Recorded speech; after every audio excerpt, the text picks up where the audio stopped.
Selamat pagi rekan pajak semua. Kali ini kita akan membahas tentang audit investigasi tentang skandal transfer pricing yang dilakukan oleh perusahaan multinasional yaitu Toyota. Jadi Direktorat Jenderal Pajak di Kementerian Keuangan sebenarnya sudah lama mencurigai Toyota sebagai perusahaan yang melakukan transaksi antar perusahaan atau afiliasi dalam dan luar negeri untuk menghindari pembayaran pajak. Istilah bekennya adalah transfer pricing. Kemudian berkembang sebagai bagian dari perencanaan pajak korporasi. Jadi transfer pricing kini menjadi momok otoritas perpajakan tidak hanya di Indonesia tapi seluruh dunia.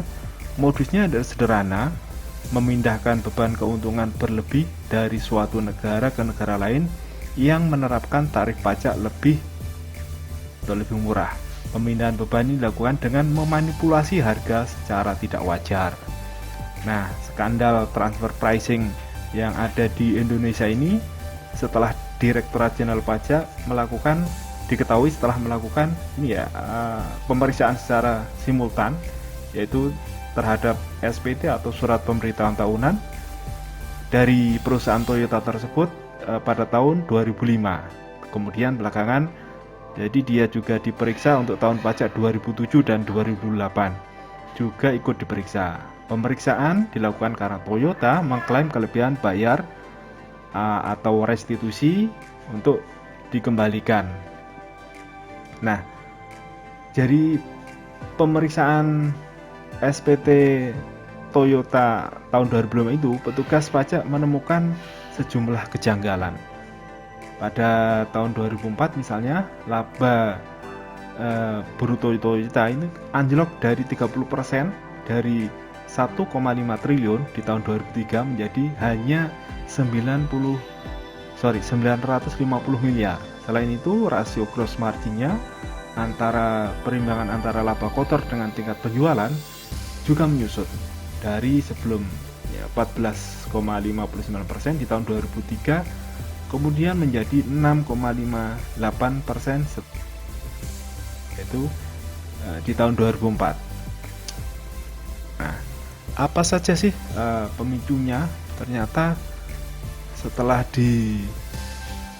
ditelusuri dalam SPT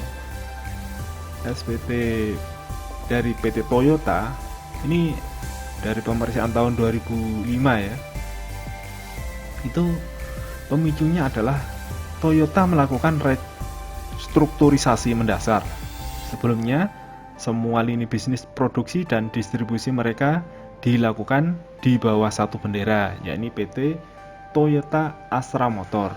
Kemudian pemilik saham adalah dua entitas, yaitu PT Astra International Tbk 51% dan Toyota Motor Corporation Jepang sebanyak 49%.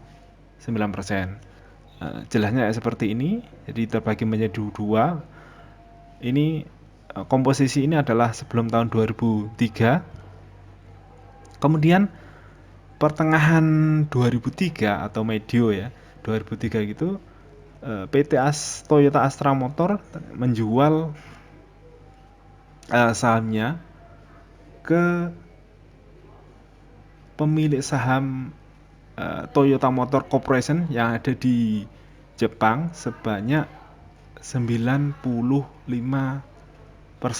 Jadi seperti menguasai saham pemilikannya. Namun perusahaan jadi dijual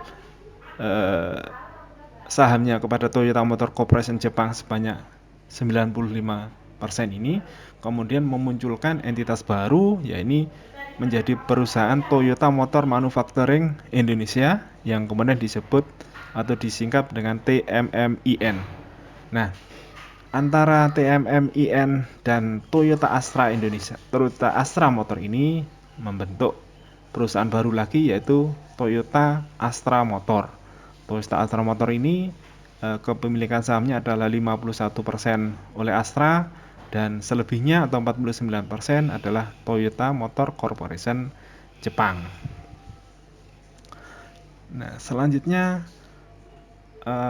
ini yang setelah restrukturisasi ini, laba gabungan kedua perusahaan Toyota tersebut malah anjlok. Melorot keuntungan Toyota membuat setoran pajak pada pemerintah juga berkurang. Ini sebelumnya perusahaan ini membayar pajak sampai 0,5 triliun.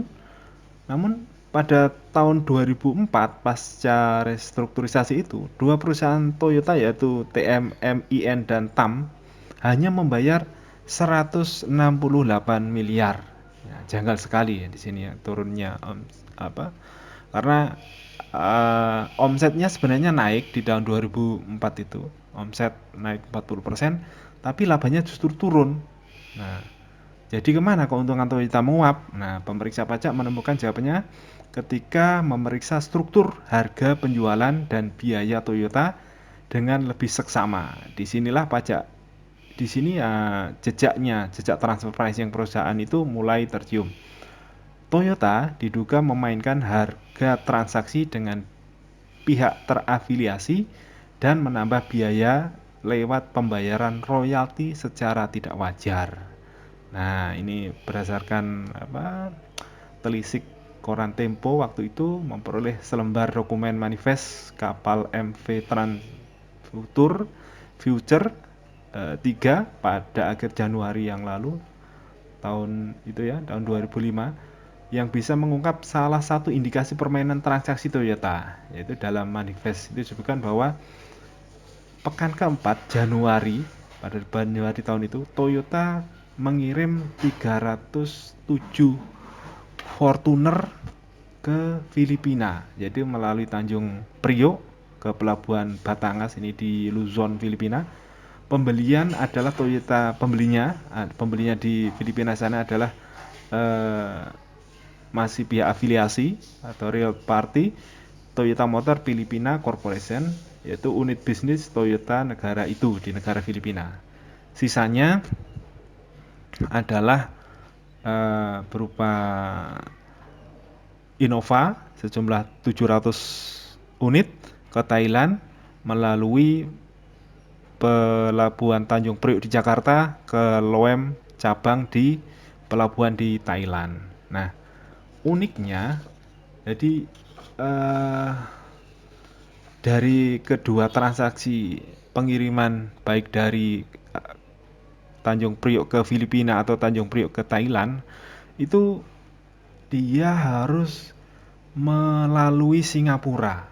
Jadi dokumen manifest itu terungkap bahwa 1000 mobil buatan tadi ya 300 sama 700 itu buatan Toyota Motor Manufaktur Indonesia harus dikirim dulu ke Toyota Asia Pasifik di Singapura sebelum berangkat ke Filipina dan Thailand. Dengan kata lain, Toyota di Indonesia hanya bertindak atas nama Toyota Motor Asia Pasifik Ltd, nama unit bisnis Toyota yang berkantor di Singapura. Nah, skema seperti ini sebenarnya wajar dan sah-sah saja. Tapi di sini nanti yang kita akan tercemati adanya modus penghindaran pajak atau tax avoidance. Seperti kita tahu Singapura menerapkan atau tarifnya lebih rendah daripada Indonesia. Nah, dari sini kita tahu bahwa penjualan sepanjang tahun 2007, penjualan Fortuner itu ke Singapura adalah 17.181 unit Fortuner ke Singapura. Nah, dari laporan pemeriksaan menemukan kejanggalan, menemukan bahwa HPP atau COG-nya itu adalah 161 juta per unit, 161 juta per unit. Anehnya, dokumen internal Toyota menunjukkan bahwa semua Fortuner itu dijual 3,49% lebih murah dibanding nilai tersebut. Artinya Toyota Indonesia menanggung kerugian dari penjualan mobil-mobil di Singapura. Nah, temuan ini tentunya terlacak jadi penjualan Innova diesel dan Innova bensin yang masing-masing dijual lebih murah. Dijual lebih murah ke Singapura 1,73% dan 5,14% dari ongkos produksinya per unit. Dari ongkosnya dijual lebih murah, bayangkan dia jual rugi. Pada ekspor ras dan terios ternyata Toyota Motor Manufaktur memang meraup untung, tapi tipis sekali, yaitu 1,1% dan 2,6% dari ongkos produksi per unit. Sedangkan yang tadi malah lebih murah dari ongkos produksi per unitnya. Jadi temuan ini yang membuat artinya Toyota Indonesia menanggung kerugian dari penjualan mobil-mobil itu ke Singapura. Nah, temuan yang lain ini menjadi mencolok karena Toyota Manufaktur menjual produk-produk serupa kepada pembeli lokal di Indonesia dengan harga berbeda.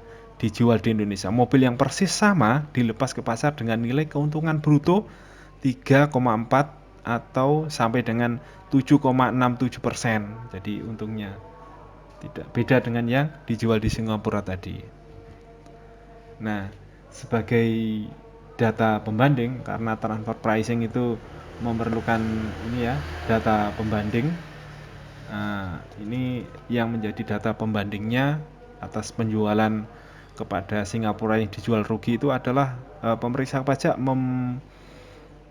atau mencari perusahaan yang memiliki karakteristik serupa dengan Toyota, yaitu industri otomotif. Kelima perusahaan itu adalah Hindustan Motor dari India, Yulan dari Taiwan, Fox Motor dari India, Shenyang Jimbei, dan Dongfeng dari Cina.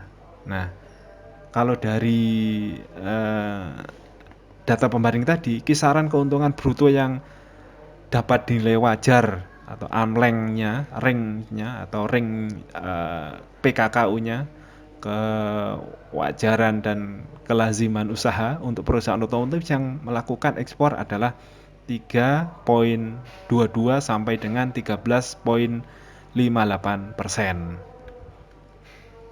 Nah, berdasarkan itu, pemeriksa pajak lalu mengkoreksi hanya pada transaksi Toyota Motor Manufaktur Indonesia kepada Toyota Motor Asia Pasifik di Singapura. Hasilnya fantastis, teman-teman. Jadi omset penjualan Toyota Manufaktur dari pada tahun 2007 jadi hampir melonjak setengah triliun omsetnya dari laporan awal perusahaan itu. Jadi dia di tahun 2007 itu omsetnya dari setelah dilakukan pemeriksaan menjadi 0,5 triliun lebih tinggi sehingga menjadi 27,5 triliun.